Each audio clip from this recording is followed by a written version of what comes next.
오늘도 임마누엘의 주님의 은혜가 우리와 함께 하시길 주님의 이름으로 축원합니다.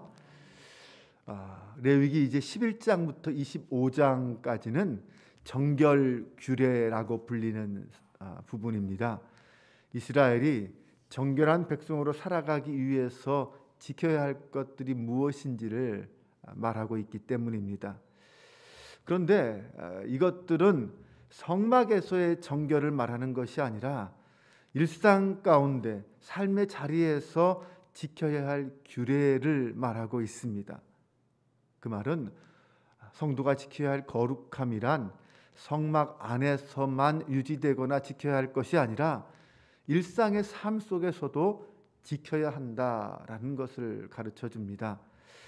본문에서는 특히 음식에 대한 정결 규례를 말하고 있습니다.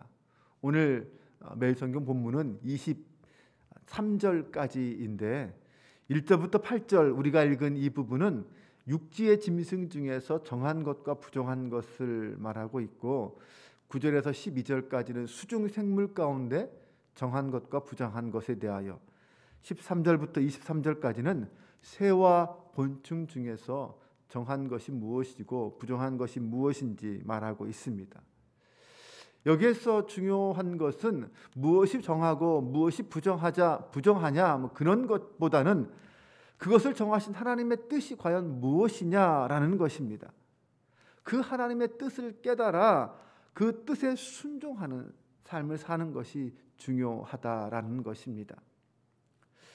첫 번째, 하나님은 모세를 통해서 이스라엘 백성이 먹을 수 있는 생물과 먹지 말아야 할 생물을 정한 것과 부정한 것으로 구분해 주셨습니다.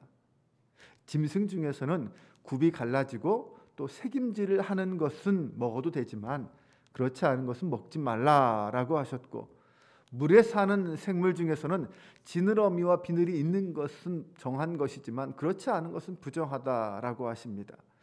하늘을 나는 새 중에서는 어떤 것이 정하고 부정한지를 설명해 주셨습니다. 곤충 중에서도 뛰는 다리가 있는 것은 땅에서 뛰는 것, 그런 것은 먹어도 된다라고 말씀해 주십니다.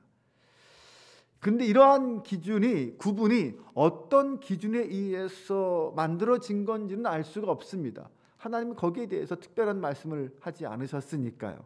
하지만 분명한 것은 하나님이 부정하다라고 하신 것은 먹지 말라라고 명령하셨다는 것입니다. 이제 이스라엘 백성들은 그것을 하나님의 명령으로 알고 그대로 지키기만 하면 되는 것입니다. 어쩌면 에덴 동산에서 하나님께서 아담과 하와에게 모든 동산 실과는 먹어도 되지만 동산 중앙에 있는 실과는 따먹지 말라라고 명령한 것과 비슷합니다. 그 실과를 먹지 말아야 하는 이유가 무엇입니까? 그 실과가 어떤 실과냐가 문제가 아니라 하나님이 먹지 말라고 하셨다라는 그 말씀이 중요한 것입니다. 그 실과가 사과든 복숭아든 그것은 중요한 것이 아니라는 것입니다. 두 번째, 우리는 이 말씀에서 모든 생활 속에서 하나님을 의식해야 한다는 것을 깨닫습니다. 하나님이 먹어야 할 것과 먹지 말아야 할 것을 구분해 주심으로 이스라엘 백성들은 일상의 삶 속에서 식생활 속에서 하나님의 법을 항상 기억하고 있어야 했습니다. 이 먹고 마시는 문제는 인간의 삶을 규정하는 가장 기본적인 영역입니다. 특히 이 음식은 자신의 정체성을 규정하는 한 방편입니다. 저마다 그 음식을 어떻게 먹고 누구와 함께 먹느냐, 거기에 따라서 민족의 때로는 신앙의 정체성을 드러낼 수 있습니다. 이러한 규정을 통해서 하나님의 백성은 삶의 가장 기본적인 영역에서조차도 하나님의 백성으로서의 정체성을 지켜야 한다. 가장 기본적인 부분에서도 정결한 삶을 추구해야 한다라는 것을 가르쳐 줍니다. 또한 이것은 에덴 동산에서 아담과 하와가 다른 나무의 실과는 다 먹어도 자유롭게 먹을 수 있지만 이 동산 중앙에 있는 나무의 실과는 먹지 않으므로 하나님이 살아계시다, 하나님의 존재와 그분의 명령을 늘 생각해야 했던 것과 같습니다. 우리 하나님께서 원하시는 것은 당신의 백성들이 일상의 삶 속에서 하나님의 존재를 기억하고 그분의 명령을 기억하고 순종해야 한다는 것입니다. 이스라엘 백성은 이방인들과는 달리 음식을 구별해 먹음으로 하나님의 법을 생각하고 자신이 거룩하게 구별된 존재다, 구별된 백성이다라는 것을 항상 깨닫고 있어야 했습니다. 세 번째로 이 말씀을 통해서 성도는 일상 속에서 사한 제사, 영적 예배의 삶을 살아야 한다는 것을 알 수 있습니다. 사실 오늘날 이 신약 시대에는 이런 음식의 어떤 구분은 더 이상 유효하지 않습니다. 거룩함의 실체이신 예수 그리스도 안에서 구속함을 받은 성도에게는 이 음식의 구분을 통한 성결 의식은 더 이상 의미가 없습니다. 필요가 없다라는 것이죠. 예수 그리스도 안에서 이제 더 이상 정함과 부정함의 경계는 존재하지 않습니다. 예수님은 정함과 부정함을 결정하는 것이 우리 밖에 있는 어떤 규례에 의해서 결정되는 것이 아니라 우리 안에 있는 것에 의해서 결정된다라고 말씀하셨습니다. 그러므로 이제 음식을 먹을 때는 이 음식이 무엇이냐, 정한 음식이냐 부정한 음식이냐, 율법에 따라 맞는 거냐 틀리는 거냐, 그런 것이 중요한 것이 아니라 어떤 음식이든 그 음식 앞에서 그 음식을 하나님 앞에 감사함으로 받을 수 있느냐, 그 음식을 놓고 그 앞에서 하나님 앞에 감사의 기도를 드리느냐 안 드리느냐라는 그 행위가 우리를 세상 사람과 구별하는 것이 된다는 것입니다. 즉 그 모든 것의 주인이 누구냐? 하나님이시고 하나님이 주신 것으로 인정하고 고백하느냐에 따라서 그 사람이 정하냐 부정하냐가 결정되는 것입니다. 예수님께서는 마가복음 7장 15절 16절에서 이렇게 말씀하셨습니다. 무엇이든지 밖에서 사람에게로 들어가는 것이 능히 사람을 더럽게 하지 못하되 사람 안에서 나오는 것이 사람을 더럽게 하는 것이니라. 밖에서 우리 몸으로 들어가는 것, 그런 음식을 말하죠. 음식이 우리를 더럽게 하는 것이 아니다. 그 말은 결국 그 모든 음식은 다 깨끗하다라는 것입니다. 문제는 우리의 속에서, 곧 우리 마음에서 나오는 것들이 문제다. 그러면서 그 다음에 하신 말씀들이 악한 생각들, 곧 음란과 도둑질과 살인과 간음과 탐욕과 악독과 속임과 질투와 교만과 우매함 같은 악한 것들이 우리 마음속에서 나와서 결국 사람을 더럽게 하는 것이다. 이렇게 말씀해 주셨습니다. 정하고 부정함의 문제는 음식이 아니라 우리 안에 있는 이 마음이 어떠하냐에 따라 결정된다는 것입니다.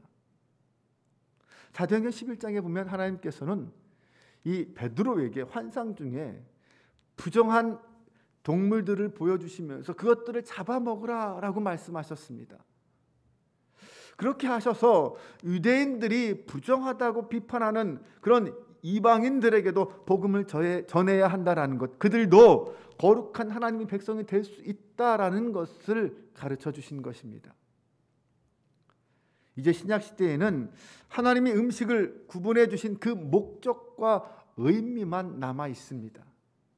아무리 유익해도, 아무리 정해 보여도 내 안에 하나님의 말씀이 없고 내가 하나님의 통치 아래 있지 않는다면 내 안에 악한 것들이 나를 부정하게 만듭니다. 하지만 내 안에 하나님의 말씀으로 충만하다면, 하나님의 사랑과 은혜와 긍휼의 마음을 품고 있다면, 그 마음으로 나의 이웃을 사랑하고 섬긴다면 그 마음이, 그 자리가 거룩한 자리요, 그 사람이 거룩한 사람이 되는 것입니다. 이제는 음식 자체로 정하고 부정한 것이 없습니다. 정한 장소가 따로 있고 부정한 장소가 따로 있는 것도 아닙니다. 돈이든 집이든 문명의 이기든 학문이든 하나님의 뜻대로, 하나님의 방법대로 사용할 때 그것이 정하고 거룩한 도구가 된다는 것입니다. 그리스도 안에서 행하는 일이라면 그것이 모두가 다 정하고 거룩한 일이 되는 것입니다. 반대로 그리스도 안에 있지 않은 것들, 하나님의 뜻이 아니고 내 욕심과 내 욕망대로 행하는 것이라면 그것은 아무리 좋게 보여도 거룩한 하나님의 도구가 되지 않는다는 것입니다. 모든 일상에서 하나님의 존재를 인식하고 하나님의 법에 따라 순종함으로써 나 자신을 하나님 앞에 거룩한 산 제사로 드리는 영적 예배의 삶을 살아가는 저와 여러분이 될 수 있기를 주님의 이름으로 축원합니다. 그래서 바울은 고린도전서 10장 31절에서 이렇게 말했습니다. 먹든지 마시든지 무엇을 하든지 다 하나님의 영광을 위하여 하라. 이것이 신약시대 우리의 하나님이 주신 율법입니다. 무엇을 하든지 다 하나님의 영광을 위하여 하라. 우리의 삶 속에서, 일상 속에서 하나님의 영광을 추구하는 삶을 살아라라는 것입니다. 사실 우리 일상 속에서 먹고 마시는 일만큼 많이 있고 반복되는 일이 또 있습니까? 그 말은 이 먹고 마시는 일뿐만 아니라 모든 순간 모든 일의 목적이 하나님의 영광이어야 한다는 것입니다. 언제나 하나님의 거룩하심을 기억하고 그 거룩하심을 따라 순종하며 살아가는 사람, 그가 바로 하나님 앞에서 거룩한 성도라고 불리는 사람입니다. 오늘 하루 나의 삶의 그 모든 부분에서 하나님 앞에 거룩한 산 제사로 드려지는 우리의 삶이 될 수 있기를 주님의 이름으로 축원합니다.